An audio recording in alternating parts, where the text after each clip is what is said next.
Well, hello, it's great to be with you again, digging into one of these big topics that we're exploring in this series. And today I want to be thinking about the whole question of why it is that we look for joy, why we look for happiness in all of the wrong places. Why do we do that? And what can we do about that? Well, to kind of set the scene, a few years ago, a friend of mine, good friend of mine back in Toronto, was flying from Toronto down to Florida. Now, she's considerably wealthier than I am, so when she flies business class. When I fly, they literally just fold me up and put me in one of those overhead bins because I'm only 5'9". And my friend travels business class and sometimes finds herself seated, therefore, on the planes next to sort of interesting people. And on one occasion, she found herself, as I say, flying from Toronto to Florida, she found herself seated next to a former Canadian hockey legend. If I mention this man's name, all of you, not even the hockey fans, would know who it is I'm talking about. And it turns out this particular former hockey star was a bit of a nervous flyer. And so in the lounge before the flight, he was drinking quite heavily. He was drinking while the plane was at the gate. As they taxied out, finally the air stewardess kind of prized the whiskey glass out of his hand. And he began sort of quivering slightly in fear. And as the plane sort of roared down the runway, he grabbed my friend's hand so sort of tightly, the fingerprints, and then he began talking not so much to my friend as at my friend. He began talking all about his career as a hockey player, all the exciting games he'd been involved in, one particular goal in particular. He went on to talk about all the things he'd done since being a hockey player, the businesses he'd done, the books, the vineyards, on it went. He talked about his family and his kids and everything he'd done, on and on and on. And then finally, he kind of paused for breath. And so my friend took the opportunity to sort of, as it were, insert herself into the conversation. And she looked at him and she said, "My word, what an incredible life you've had. What an amazing life you've had. You must be really, really happy. You must be one of the happiest people around." There was quite a long silence, during which the former hockey player, then looked at the floor and blinked back the tears, and then finally he looked at my friend and went, "No," he went, "I'm not happy. I'm as miserable as hell." And as she, concerned, dug a little bit deeper, it turned out that this former hockey player's problem was that he was, as it were, kind of living in his own shadow. He had become so successful, he had risen so high, that the only way was down. It was as if he were at the top of the roller coaster and he knew that the other side was a descent. She said what was actually tragic was as they went through immigration at I think Orlando Airport in Florida, a few Canadians kind of mobbed this guy for autographs, and she heard one American immigration officer turn to another one and say, "Well, who's that guy over there they're trying to get autographs from?" And the other immigration officer replied so loudly that the whole customs hall could hear, "Oh, I think it's just some has-been hockey player." That's exactly what that man was afraid that he was here, a has-been.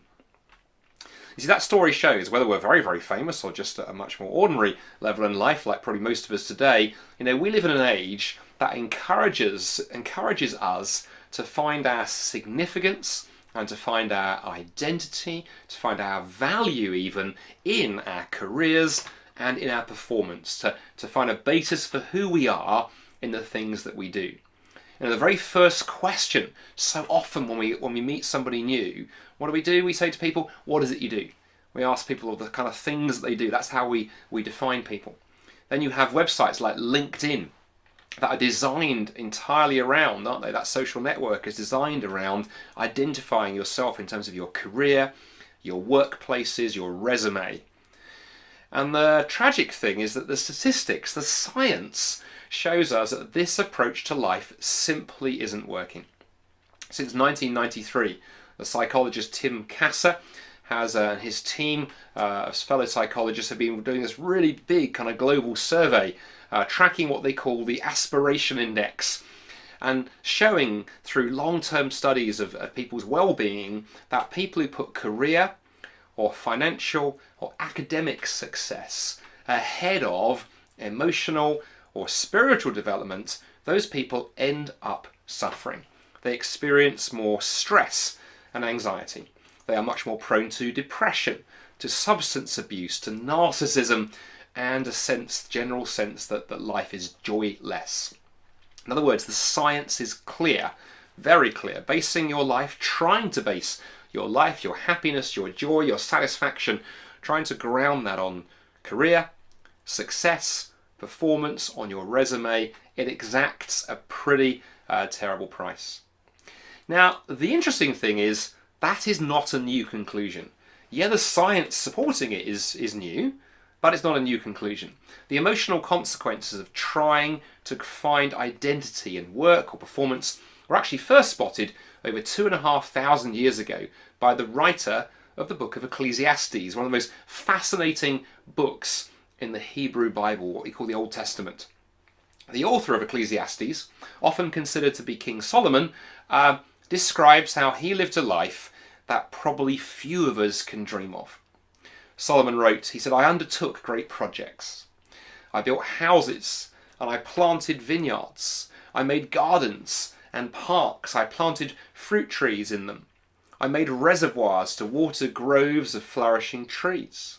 I also owned more herds and flocks than anyone else in Jerusalem before me. I amassed silver and gold and the treasure of kings and provinces.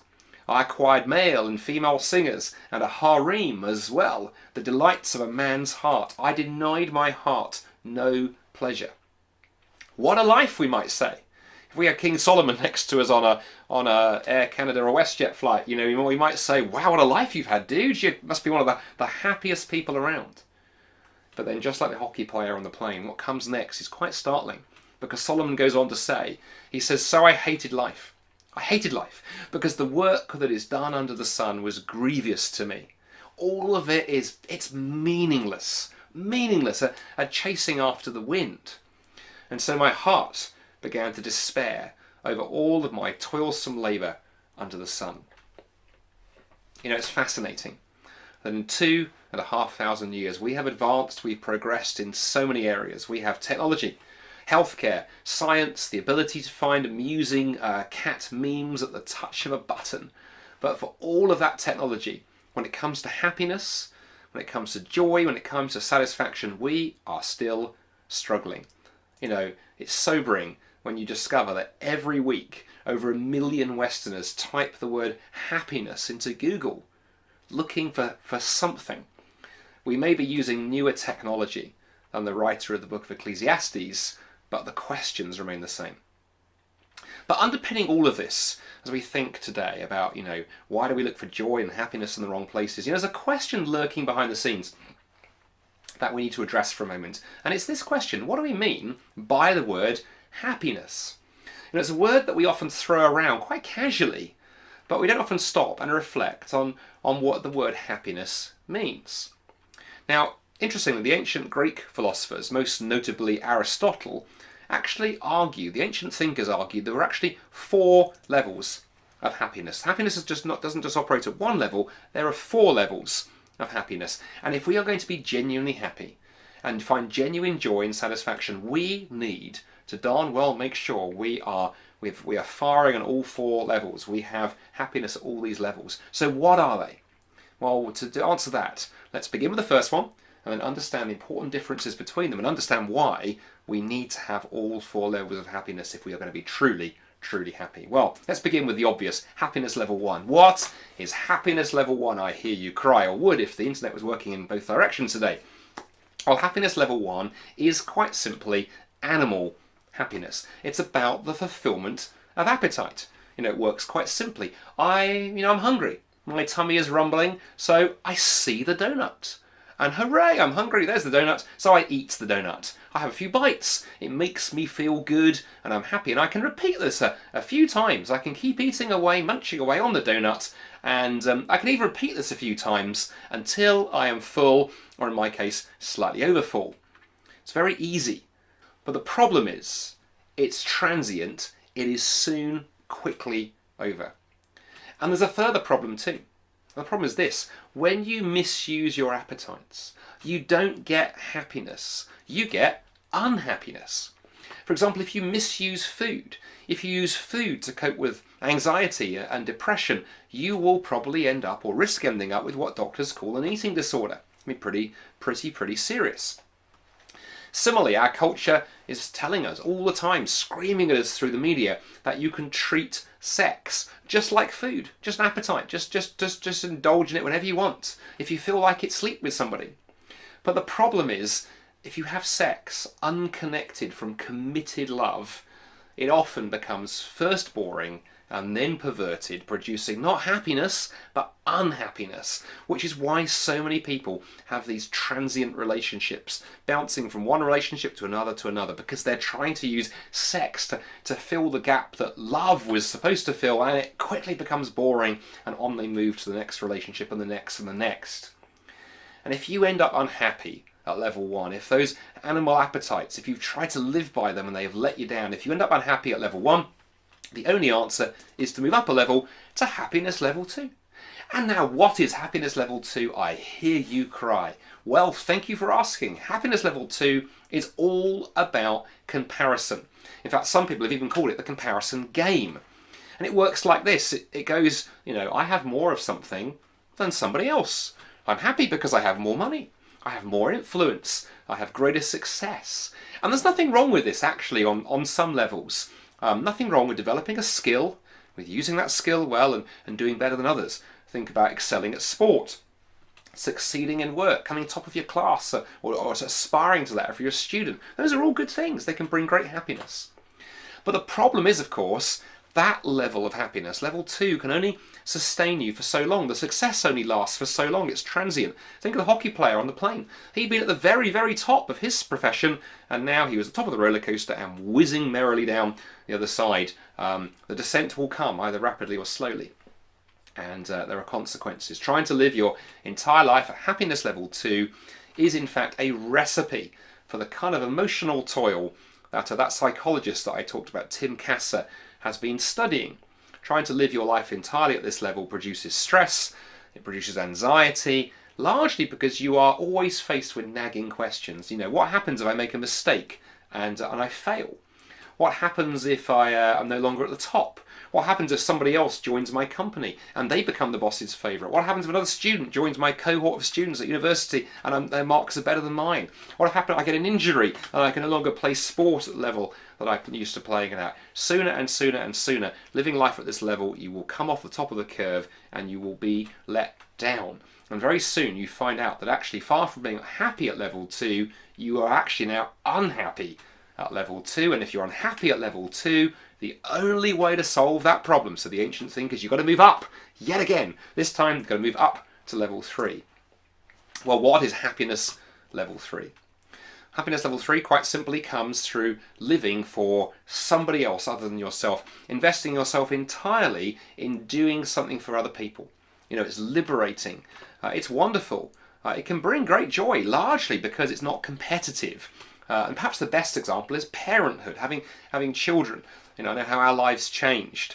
We can joke about the negative ways, that the stress and chaos that kids bring, but actually having kids, when we had children 9 years ago, our daughter, and then a few years after that our son, it changed our lives forever, because we're now, so much of our energy is invested in them. A lot of joy to be found at happiness level 3. Now, if listening to this you're not a parent today, you too can still find happiness level 3. You can find it through serving others, investing in your time, your energy, your money, into helping others less fortunate than you. My wife and I have friends back in Toronto, and the husband, he's a doctor, his wife is a lawyer, and every summer they spend 2 months in Africa, where they've started a non-profit organisation digging wells in poor communities and bringing clean water and the healthcare that comes with that to places that have never known that. And they would tell you they have found that work tremendously rewarding, and the impact that it's had on their lives, on their children's lives, and in the communities they've served has been tremendous. But for all of that, there is a problem with happiness level 3. And the problem is it comes to an end. If you are a parent, the children will grow up and leave home. Anybody with teenagers on the call, on the video, watching the video today, I can hear going, bring it on, that can't happen soon enough. But actually, when the children move away, for many parents, that is a very tough time in life. We have a name for it. We call it the empty nest syndrome. If you've invested in the lives of other people, they will eventually move on and they will no longer need you. And the people you've depended on for your happiness, turns out they are self-sufficient without you. You cannot be everything to somebody else. Because if you try, you will end up in unhappiness at level 3. And there's one further problem too here, which is quite interesting. And that's if you try and live your life entirely at level 3, if this is where you really find your meaning and happiness and joy, there's a deep irony, and actually this ends up being quite selfish. In fact, as a 19th century atheist philosopher, one of the most famous atheists in the last 200 years, certainly possessor of one of the most amazing moustaches in the history of philosophy, well, Friedrich Nietzsche, committed atheist, he pointed out that many modern people, he said, they help others so they can feel morally superior. They're being hypocritical, he said. We don't help others to help them. We're helping ourselves. And if the reason you're serving others, helping others, giving to your kids, digging wells in Africa, whatever it is, if you're doing that because that makes you feel good, then you're not helping others. Be honest, you are helping yourself. And this failure of happiness levels 1, 2 and 3 to ultimately provide happiness, joy and satisfaction, that does sometimes lead many people, often round about middle age, can sometimes lead you to a sense of cynicism. You know, I've heard people say to me things like, Andy, when I was younger, I thought there was happiness to be found, but now I'm 50, I've stopped chasing rainbows, I've lowered my expectations. Maybe that describes you watching this today. Maybe there are some of you who have tried to live life at these levels, and maybe it worked for a while, but like the hockey player on the plane, you've now kind of come to the end of the road, or you can see how it would. Well, I discovered the hard way myself, personally, what happens if you try and live life at these levels. I discovered what happens and how that can let you down in my late 20s. Back in my late 20s, I was doing pretty well in many ways. I was ascending through the ranks of the university I worked for in London, doing well, and promotions were coming, and the job, more responsibility, all those things. I'd also started a small computer software company on the side, and the money was rolling in. We were doing quite well, actually. It was quite a fun time. And then outside of work, myself and a couple of friends, we'd started a small local youth work charity, and we were pouring lots of energy into that and feeling really good because look at all the people we were helping and the good we were doing. But something wasn't quite right. I didn't know it at the time, but what I was actually beginning to experience was burnout. I was not just burning the candle at both ends, I'd actually poured gasoline over the candle and set fire to the whole thing. And struggling with stress and anxiety, struggling to sleep, a just general sense that life wasn't worth living anymore, I went to see my family doctor, who listened very carefully for a while as I sort of poured out my woes. And then he asked me an unusual question. He said, describe to me your typical week. What kind of things are you into? And this will date this story. I pulled out my Filofax. Those of you who are older remember those things before the days of smartphones. I pulled out my Filofax and flicked through it and proudly boasted about all the things I was doing, the meetings and the work commitments and all the things I was doing. And my doctor, after listening very patiently to this, looked at me with a thoughtful expression and he asked this amazing question. He looked at me and he said, Andy, just out of interest, what are you trying to prove and to whom are you trying to prove it? And now I tried to find satisfaction and identity. I tried to find those things in my work, in my performance, in the stuff that I did, and I ended up profoundly unhappy. Levels 1, 2 and 3 had simply not been enough. Well, if you can't ultimately find happiness in levels 1 through 3, what can you do? Well, earlier I offered you some ancient wisdom from Solomon, the author of Ecclesiastes. Well, let me offer you some more ancient wisdom, not quite as ancient as that, a little bit less ancient, but still ancient wisdom. And it comes from a man called Augustine, a hugely influential figure in history, one of the most famous Christian thinkers who ever lived, but he didn't just write on Christian topics. And as a 19-year-old man, as he was sort of moving into the intellectual life, he read, as a 19-year-old, he read a little book, tract written by the other gentleman on this slide, Cicero, who was a Roman philosopher. And Cicero had written this dialogue, this little tract called Hortensius, in which he examines the paradox, as he puts it, that most people start out life intending to be happy, but something goes wrong and most end up wretched. And Augustine read this and thought this rang true. And he was deeply moved by this. And he set out on a lifelong project, quite frankly, to try and figure out why it was that so many people failed to find ultimate happiness and joy and satisfaction. And after years of studying this, Augustine concluded that you need two things for true satisfaction, two things for true joy and true happiness. He said, firstly, we need to love the right thing. You need to love the right thing. And then secondly, you've got to be connected to an ultimate source of joy outside of yourself. In fact, in terms of the first of those two things, Augustine concluded that what is far more important in life is not what you do. Our culture tells us this all the time. What matters is what you do. Augustine went, yeah, that's a load of old rubbish. What matters is not what you do. What matters is what you love. Or to put it another way, what matters is what you worship. Now, this is probably a mixed audience today, so some of you watching this may be thinking to yourself, well, hang on a moment, worship? I mean, come on, Andy, I'm not a religious person, really, except maybe when it comes to the hockey. Well, if that describes you today, if you would describe yourself as not a particularly religious person, I have some news for you this morning, namely that we all worship something. Listen to some words from a man who was not particularly religious. He was an agnostic as far as I know, which means he didn't really know what he believed about spiritual things. His name was David Foster Wallace. He was an astonishingly gifted writer, Pulitzer Prize nominated novelist, arguably one of the most brilliant writers of a generation. And in a lecture, in a commencement address actually, he gave to a group of students who were graduating from an American university. He wrote some fascinating words, all the more fascinating, as I say, when you realise they come from somebody who was not religious. Listen to what David says. He said, in the day-to-day trenches of adult life, there is actually no such thing as atheism. No such thing as atheism, because there is no such thing as not worshipping, because everybody worships. The only choice we get is what to worship. And an outstanding reason for choosing some sort of God or spiritual type thing to worship is that pretty much anything else you worship will eat you alive. If you worship money and things, if they are where you tap real meaning in life, you will never have enough. Never feel you have enough. It's the truth. If you worship your own body and beauty and sexual allure, well, you will always feel ugly. And when time and age start showing, you will die 1,000,000 deaths before they finally plant you. Worship power. You will feel weak and afraid. You will need ever more power over others to keep the fear at bay. Worship your intellect. Being seen as smart, well, you will end up feeling stupid. A fraud, always on the verge of being found out, and so on.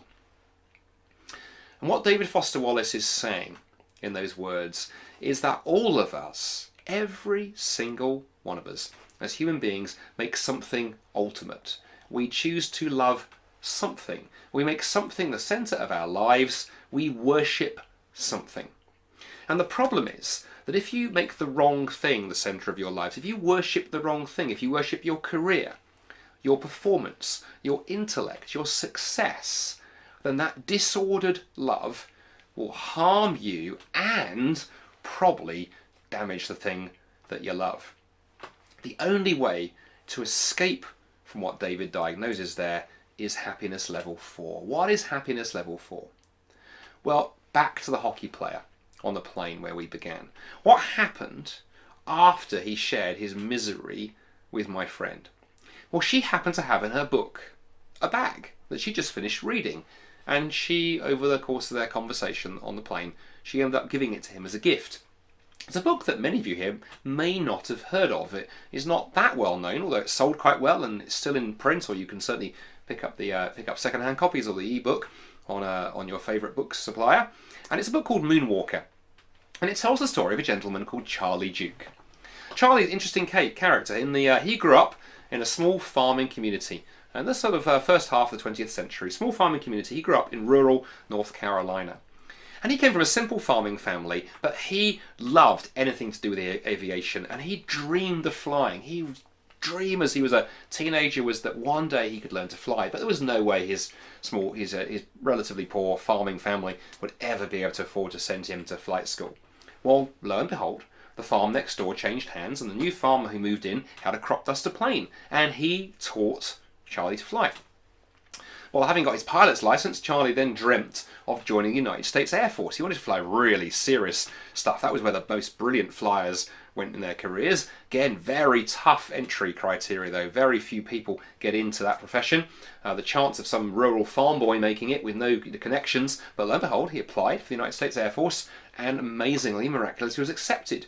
Well, after a few years flying, the really fast jets, he wanted to go faster and higher and more dramatic, more dangerously, and so he began to dream, well, the next dream was that he would become a test pilot, because test pilots, were the cream of the cream, the elite of the elite, and they got to fly the really serious machines. And again, amazingly tough selection criteria. Charlie applied, his friends said, don't hold out, man, because to go, very few people get picked, but lo and behold, he got chosen and he became a test pilot.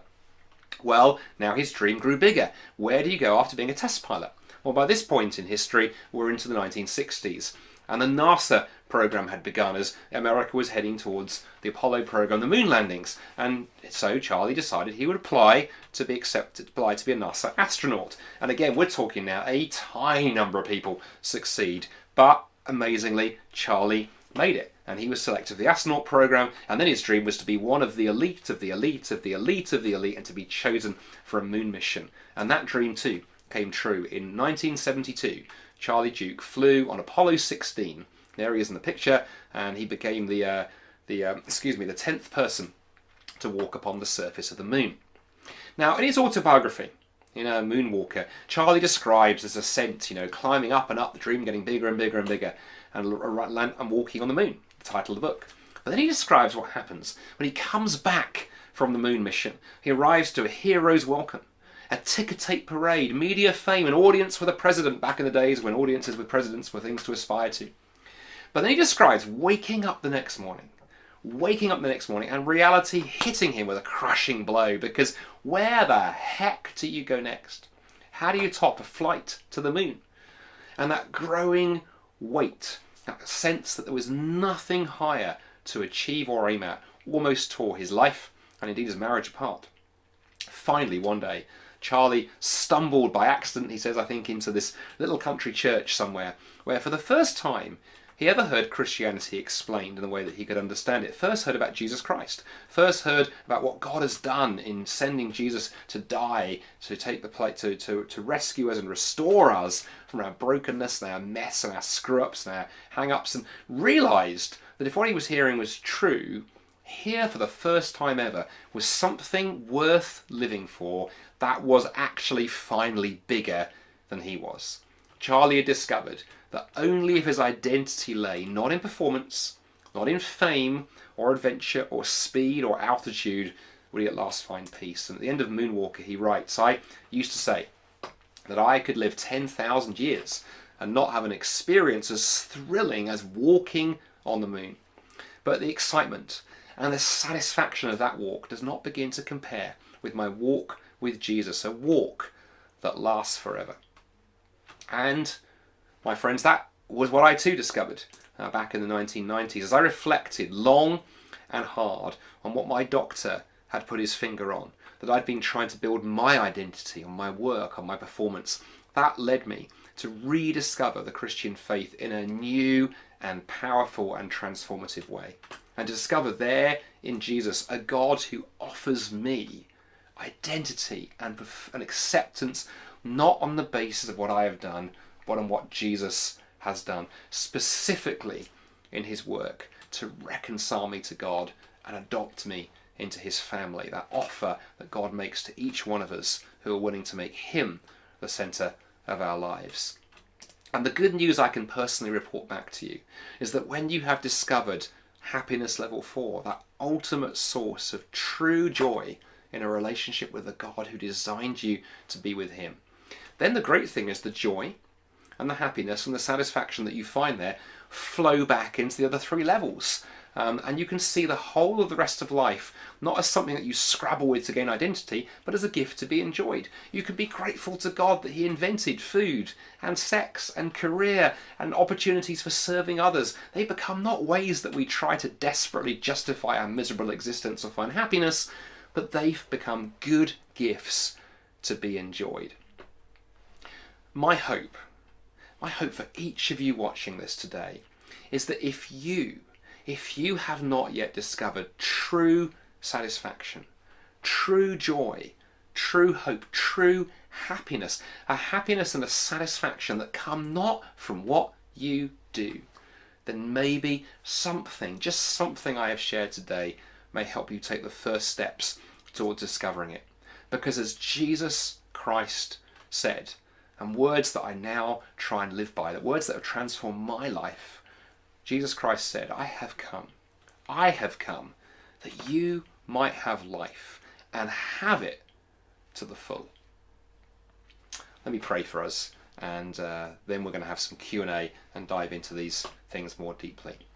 Father God, I thank you that you designed us, you created us to find our happiness, our joy, our satisfaction, not in things that we do, but in that relationship with you that is so deeply founded on what you've done for us in Jesus.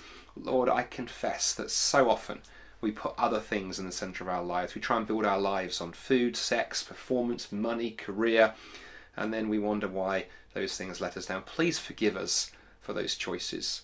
Please, for those who are watching this morning who know they need to do today, who know they need to do something about this, would you call them closer to you? Would you challenge some even this morning to make that choice, to make you the center of their lives, and to say, yes, Jesus, I want my life to be based on you, not on these other things.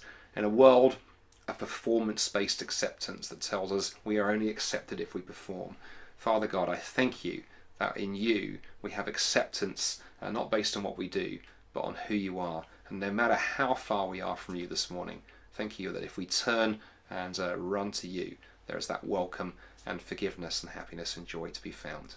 In Jesus' name, amen.